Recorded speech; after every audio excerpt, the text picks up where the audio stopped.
গল্পটি শুরু হয় 1950 সালে, যেখানে আমাদের কিছু পাপিস দেখানো হয়। আর এই বাচ্চাদের মধ্যে থেকেই একটা বাচ্চার আওয়াজ আমাদেরকে শোনানো হয়। সে বলে, আমি কিছুই বুঝতে পারছি না, কারণ আমার চোখ এখনো ফোটেনি। আমি জানি না জীবন কাকে বলে, এই জীবনের মানে কি। এইগুলো একটা জার্মান শেফার্ড কুকুরের বাচ্চা ছিল, যে তার ভাইদের সঙ্গে অনেক মজা করে বেড়াচ্ছিল। এই সবগুলোই ট্রে ডগ ছিল, মানে গলির কুকুর, অর্থাৎ যার কোনো মালিক নেই। কিছুদিন পরেই এখানে অ্যানিম্যাল কন্ট্রোলের লোকেরা চলে আসে। ওরা এই সব কুকুরদেরকেই ধরে নিয়ে চলে যায়, যেখানে এই সমস্ত কুকুরের বাচ্চাদেরকে কিছুদিন পরে মেরে ফেলা হয়। আমাদের ওই বাচ্চাটার আওয়াজ আবারও শোনানো হয়। সে বলে, আমি জানি না যে আমি কি ভুল করেছি, কিন্তু আমার জীবন খুবই ছোট ছিল। এরপরে সেই কুকুরের বাচ্চাটা আবারও একটা কুকুরের বাচ্চার রূপেই জন্ম নেয়, মানে পুনর্জন্মতে সে কুকুর হয়েই জন্ম নিয়েছে। এই সালটা ছিল 1961 সাল। এই জন্মে সে একটা গোল্ডেন রিট্রিভার হয়ে জন্ম নিয়েছিল। সে একটা পাপি ফার্মে ছিল, যেখানে কিছু লোক এই কুকুরদেরকে অ্যাডপ্ট করতে এসেছিল। আর যখন তাদেরকে গোল্ডেন রিট্রিভার দেখানো হয়, তখন কুকুরের দরজাটা খোলাই ছিল, আর একটা রিট্রিভার ওখান থেকে পালিয়ে যায়। আর কিছু দূর যাওয়ার পরেই সে সেখানে অনেক ময়লা আবর্জনা দেখতে পায়, যেখানে খেলা করা তার অনেক ভালো লাগে। কিন্তু সে একটা বক্সের ভিতর আটকে পড়ে। তখনই সেখানে দুইটা গার্বেজ ম্যান চলে আসে, আর তারা এই কুকুরটাকে নিজেদের গাড়িতে বসিয়ে নেয়, কারণ তারা এই কুকুরটাকে বেচে টাকা ইনকাম করতে চাচ্ছিল। তারা গাড়িটা এক জায়গায় দাঁড় করিয়ে সেখান থেকে বেরিয়ে যায়, আর গোল্ডেন রিট্রিভার ওর ভেতরে আটকে পড়ে। সে বলে, আমার অনেক পিপাসা লেগেছে। তার অবস্থা খুবই খারাপ হয়ে যাচ্ছিল। তখনই সেখানে ইথান নামের একটা ছেলে তার মায়ের সঙ্গে আসে, যারা গাড়ির ভেতরে দেখে সেখানে একটা কুকুর আটকে আছে। সে অনেক পিপাসিত ছিল। সে তার মাকে কুকুরটাকে বাইরে বের করার জন্য বলে। তার মা গাড়ির কাঁচ ভেঙে ওই কুকুরটাকে নিজেদের সঙ্গেই বাড়িতে নিয়ে আসে। বাড়িতে যখন গোল্ডেন রিট্রিভার তার চোখ খোলে, তখন সে দেখে তার সামনে একটা ছোট্ট ছেলে বসে আছে, যে তাকে অনেক ভালোবাসে। গোল্ডেন রিট্রিভার বলে, আমি ডিসাইড করে ফেলেছি যে আমি এই ছেলেটার সঙ্গেই থেকে যাব।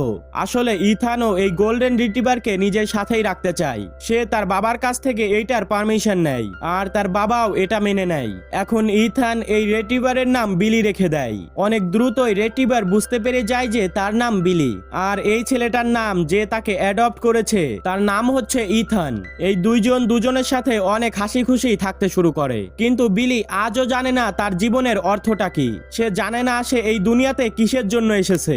ইথান যখন বিলিকে তার গ্র্যান্ডফাদারের ফার্মে নিয়ে যায়, সেখানে বিলি একটা বল উঠিয়ে নিয়ে আসে, যেটা দিয়ে ইথান এবং বিলি অনেক খেলাধুলা করে। ইথান ওই বলটাকে উঁচুতে ফেলে এবং নিচে ঝুঁকে পড়ে, আর বিলি ওর উপরে লাফ দিয়ে সেই বলটাকে ক্যাচ করে। এইটা ছিল তাদের দুজনের একটা গেম। এরই সাথে ইথান বিলিকে বস ডগ বলেও ডাকে। ধীরে ধীরে সময় কাটতে থাকে, আর এখন ইথান অনেক বড় হয়ে গিয়েছে। সে স্কুলের ফুটবল টিমে রয়েছে। সে অনেক ভালো খেলে। ফুটবল খেলে সে যখন বাড়িতে যায়, সেখানে তার বাবাকে দেখানো হয় যে অনেকবার নিজের জবে ফেল হওয়ার কারণে সে অনেক বেশি মদ্যপান করা ধরেছে। এরপরে দেখানো হয় ইথান আর বিলি একটা মেলাতে গিয়েছে, যেখানে তারা একটা মেয়েকে দেখতে পায় যার নাম ছিল হ্যানা। হ্যানা আর বিলির মধ্যে অনেক দ্রুত একটা ভালো বন্ধুত্ব হয়ে যায়, আর তাদের বন্ধুত্ব ভালোবাসায় বদলে যায়। ইথান, হ্যানা আর বিলি অনেকটা সময় একে অপরের সঙ্গেই কাটাতে থাকে। তারা সবাই একসাথে অনেক মজা করে। এদিকে যখন ইথান রাতের বেলা তার বাড়িতে ফিরে আসে, তখন সে দেখতে পায় তার বাবা তার মায়ের সঙ্গে ঝগড়া করছে। ইথান এই ব্যাপারটাই অনেক রেগে যায়, কারণ তার বাবা বেশিরভাগ সময় এমনটাই করে। আর সেদিন রাতে ইথান তার বাবাকে বলে, তোমাকে এখান থেকে চলে যেতে হবে, আমাদের আপনার এখন কোনো দরকার নেই। এই কথার পরে ইথানের ড্যাড এই বাড়ি ছেড়ে চলে যায়। এখন এই বাড়ির মালিক ইথান ছিল। আর এদিকে ইথান ফুটবল টিমে ভালো খেলার জন্য 4 বছরের স্কলারশিপ পেয়ে যায়। এই জন্য ইথানের ক্লাসমেট, যার নাম ছিল ডট, সে একটু জেলাস হয়ে যায়। সে ইথানের বাবার ব্যাপারে এবং তার গার্লফ্রেন্ডের ব্যাপারে অনেক উল্টাপাল্টা কথা বলে। এই কথা শুনে ইথান প্রচন্ড রেগে যায় এবং সে তাকে একটা পাঞ্চ মেরে দেয়। সেই রাত্রে ইথান যখন তার বাড়িতে ঘুমাচ্ছিল, সেই ক্লাসমেট এসে তার ঘরের ভেতরে আগুন লাগিয়ে দেয়। এই কারণে ইথান এবং বিলি দরজা দিয়ে ঘর থেকে বের হতে পারে না।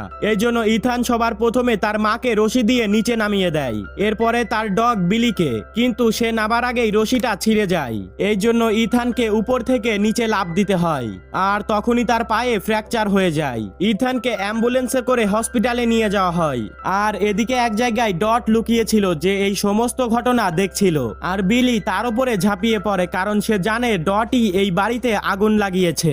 সেখানে পুলিশও ছিল, আর তারা ডটকে ধরে ফেলে। ইথান কিছুদিন পরে হসপিটাল থেকে তার দাদা দাদির বাড়িতে চলে আসে। তার পায়ে ফ্র্যাকচার ফ্র্যাকচার হয়ে গিয়েছিল। এর মানে সে এখন আর ফুটবল খেলতে পারবে না। এই জন্য তার স্কলারশিপও বাতিল হয়ে যায়। ইথানের সঙ্গে হ্যানা দেখা করতে আসে। ইথান হ্যানার সাথে ব্রেকআপ করে নেয়। সে তাকে বলে হয়তো আমাদের রাস্তা এতটুকুই ছিল। আসলে ইথান কারোর জীবনেই বোঝা হয়ে থাকতে চাইছিল না। আর এখান থেকেই হেনা এবং ইথানের রাস্তা আলাদা হয়ে যায়। এরপরে ইথান এগ্রিকালচার স্কুলে চলে যায়, যাতে সে তার গ্র্যান্ডফাদারের ফার্ম হাউসকে সামলাতে পারে। বিলি এখন ইথানের গ্র্যান্ডফাদারের সাথেই থাকে। আর এখন সেও বুড়ো হয়ে গেছে। সে আগের মতন দৌড়াদৌড়ি এবং লাফালাফি কিছুই করতে পারে না। আর সে অনেক বেশি অসুস্থ হয়ে যায়। তার চোখ শুধু ইথানকে খুঁজে বেড়াচ্ছিল, যার সাথে সে ছোটবেলা থেকে বড় হয়েছে। ইথান শেষবারের মতন তাকে গুড বাই বলতে আসে। আর এরই সাথে বিলির জীবন এখানেই শেষ হয়ে যায়। 1980 সালে আবারও বিলি একটা কুকুরের রূপে জন্ম নেয়। এবার সে ফিমেল জার্মান শেফার্ডের রূপে জন্ম নেয়। তার এর আগের জন্মের সমস্ত কথাই মনে ছিল। সে ইথানকে চারিদিকে খুঁজতে শুরু করে, কিন্তু ইথানকে সে কোথাও খুঁজে পায় না। সে একটা পুলিশ ডগ ছিল, মানে বম খোঁজা এবং মানুষের প্রাণ বাঁচানোই ছিল তার দায়িত্ব। তার যে ট্রেনার ছিল, মানে তার মাস্টার, সে অনেক সিরিয়াস ছিল। কিন্তু সময়ের সাথে সাথে তাদের দুজনের মধ্যে একটা ভালোবাসা তৈরি হয়ে যায়। বিলির এই জন্মের নাম এলি ছিল। একদিন যখন একটা কিডন্যাপার একটা মেয়েকে কিডন্যাপ করে তার সাথে নিয়ে যাচ্ছিল, তখন এলি এবং পুলিশ তার পিছু করছিল। সেই কিডন্যাপার মেয়েটাকে পানির মধ্যে ফেলে দেয়। বিলি পানিতে ঝাঁপ দিয়ে মেয়েটার জীবন বাঁচিয়ে নেয়। আর এদিকে পুলিশ অফিসার এখনো সেই কিডন্যাপারের পিছু করেই যাচ্ছে। আর যখনই কিডন্যাপার পুলিশ অফিসারকে পিছন থেকে গুলি মারতেই যাচ্ছিল, তখনই সেখানে বিলি চলে আসে। সে তার হাতে মুখে কামড়াতে শুরু করে দেয়, যেই কারণে ওই পুলিশ অফিসারের প্রাণ বেঁচে যায়। কিন্তু কিডন্যাপার একটা গুলিও চালিয়ে দেয়, কিন্তু গুলিটা বিলির শরীরে লেগে যায়। এদিকে কিডন্যাপারকে ধরে ফেলা হয়। আর এদিকে বিলি তার মাস্টারের কোলের উপরে শুয়ে শেষ নিঃশ্বাস নিচ্ছে। সে মরার আগে বলে এই জীবনে সে বেশি একটা মজা করতে পারেনি, কিন্তু সে ভালো কাজ করেছে, মানুষের সাহায্য করেছে এবং নিজের মাস্টারের প্রাণ বাঁচিয়েছে। এরপরে বিলির এই জীবনটাও শেষ হয়ে যায়। আর 1985 সালে বিলি কার্গি মেল ডগ হিসেবে আবারও জন্ম নেয়। তাকে মায়া নামের একটা কলেজ স্টুডেন্ট অ্যাডপ্ট করে নেয়। আর তার নাম রেখে দেয় টিনো। মায়ার জীবনটা ছিল খুবই একাকিত্বে ভরা। টিনো তার জীবন খুশিতে ভরিয়ে দিতে চায়। টিনো আর মায়া একে অপরকে অনেক ভালোবাসে। মায়া সব সময় টিনোর মনের কথা বুঝে ফেলে। তার যেইটা খেতে মন চায় মায়া সব সময় সেইটাই অর্ডার করে, যেই কারণে টিনোর ওয়েট বেড়ে যায়। তাকে ডক্টরের কাছে নিয়ে যাওয়া হয়। ডক্টর তাকে বলে তোমাকে টিনোকে রানিং ওয়াকিং করাতে হবে। এই জন্য মায়া টিনাকে একটা পার্কে নিয়ে আসে। সে বল ফেলে এবং টিনোকে নিয়ে আসতে বলে, কিন্তু টিনো দৌড়ানো তো দূরের কথা, হাঁটতেও চায় না। কিন্তু একটু পরেই সবকিছু বদলে যায় যখন টিনো একটা ফিমেল ডগ, যার নাম ছিল রক্সি, তার দেখা পায়। রক্সি অনেক সুন্দরভাবে বলটাকে ক্যাচ করে নেয়। টিনো বল উঠিয়ে রক্সির মালিকের সামনে রেখে দেয়। রক্সির মাস্টারের নাম ছিল এল, যে মায়ার ক্লাসমেটও ছিল। টিনো আর রক্সির জন্য তাদের দুজনের মধ্যে বন্ধুত্ব হয়ে যায়। আর অনেক জলদি মায়া আর এল বিয়ে করে নেয়। এই দুইজনের 3টা বাচ্চাও হয়। এখন টিনো, মায়া, রক্সি তার 3টা বাচ্চাদের সঙ্গে এলের বাড়িতে থাকে। একদিন রক্সিকে গাড়িতে করে নিয়ে যাওয়া হয়। এরপরে রক্সি আর কখনোই ফিরে আসে না। এর মানে তার মৃত্যু হয়ে গেছে। রক্সির মৃত্যুর পর টিনো অনেক দুঃখ পায়। সময় যেতে থাকে, এখন টিনো বুড়ো হয়ে গেছে। টিনো মরার আগে ভাবে এতদিন পর্যন্ত সে যতবারই জন্ম নিয়েছে, এই জন্মটা তার সব থেকে ভালো ছিল, কারণ এই জন্মে সে সব ধরনের খুশি এবং আনন্দ উপভোগ করতে পেরেছে। আর এরপরেই বিলি অর্থাৎ টিনোর চোখ সারা জীবনের মতন বন্ধ হয়ে যায়। কিন্তু তার জীবন এখানেই শেষ হয়ে যায় না। সাল 2014 সালে সে আবারও একটা কুকুরের রূপে জন্ম নেয়। আর এবার তার ব্রিড ছিল অস্ট্রেলিয়ান শেফার্ড। তাকে ওয়েন্ডি নামের একটা মেয়ে অ্যাডপ্ট করে নেয়। আর তার নাম রেখে দেয় ওয়েফেল। কিন্তু ওয়েন্ডির হাজবেন্ড তাকে একদমই পছন্দ করে না। এই জন্য সে তাকে বলে একে ঘরের ভেতরে আনার কোনো দরকার নেই। এর মানে ওয়েফেলকে ঘরের বাইরে থাকতে হবে। অনেক বছর কেটে যায়, এখনো ওয়েফেল ঘরের বাইরেই থাকতে শুরু করেছে। একদিন ওয়েন্ডির স্বামী ওয়েফেলকে তার সাথে করে নিয়ে চলে যায় আর ঘন জঙ্গলের মধ্যে ছেড়ে দেয়। ওয়েফেলও এই জীবনটা নিয়ে খুবই বোর হয়ে গেছে। এই জন্য সে সিদ্ধান্ত নেয় সে ফিরে যাবে না। আর সে নিজের রাস্তায় বেরিয়ে পড়ে। আর যখনই সে একটা ফার্মে পৌঁছায়, তখন সে বুঝতে পারে সে হয়তো আগেও এই ফার্মে এসেছে। তার মনে পড়ে হয়তো আগের জন্মে ইথানের সঙ্গে সে এই ফার্মেই থাকতো। সে চারিদিকে ইথানকে খোঁজা শুরু করে দেয়। আর তখনই সে ইথানকে দেখতে পায়, যে এখন বুড়ো হয়ে গেছে। সে দৌড়াতে দৌড়াতে খুশিতে ইথানের কাছে চলে যায় আর তাকে চাটা এবং ভালোবাসা শুরু করে দেয়। সে বলে আমি তোমাকে খুঁজে পেয়েছি। কিন্তু ইথান তাকে চিনতে পারে না। কিন্তু উইলি, যার এই জন্মের নাম ছিল ওয়েফেল, সে ঠিক কি তার ইথানকে চিনতে পেরেছে। ইথান তাকে খাবার খেতে দেয় আর তাকে বলে তোমাকে নিজের বাড়িতে ফিরে যেতে হবে, কিন্তু বিলি মানে ওয়েফেল সে বলে এইটাই আমার আসল বাড়ি। ইথান দরজা বন্ধ করে দেয়, কিন্তু বিলি এখান থেকে এক পাও নড়ে না।